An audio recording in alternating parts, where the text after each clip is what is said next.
In today's video, I'm going to teach you how to change appearance in Google Calendar.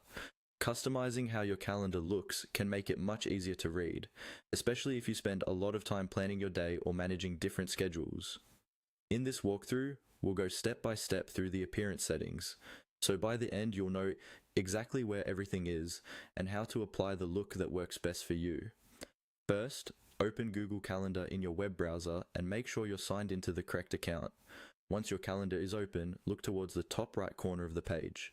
You'll see an icon that looks like a gear, which is the settings button. Click on that gear icon. A small drop-down menu will appear. From this menu, choose the option that opens the full settings page. This will take you away from the main calendar view and into a dedicated settings screen. On the left-hand side of the settings page, you'll see a list of different categories. These control all kinds of things, but for this video, we're focusing on how your calendar looks. In that list, find and click on the section labeled Appearance. This is where Google Calendar groups all the visual options such as themes, colors, and layout choices.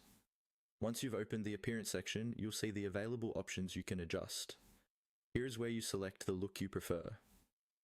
Depending on what's available in your version of Google Calendar, this might include choosing between light and dark mode, selecting different color styles, or adjusting how dense or compact the calendar appears.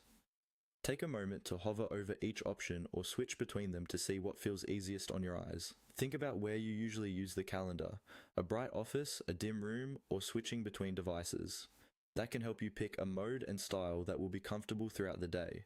After you've made your selection, look for the button that confirms your changes. This will be labeled Done.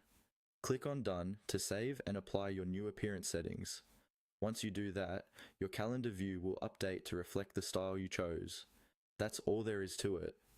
By going into Settings, opening the Appearance section,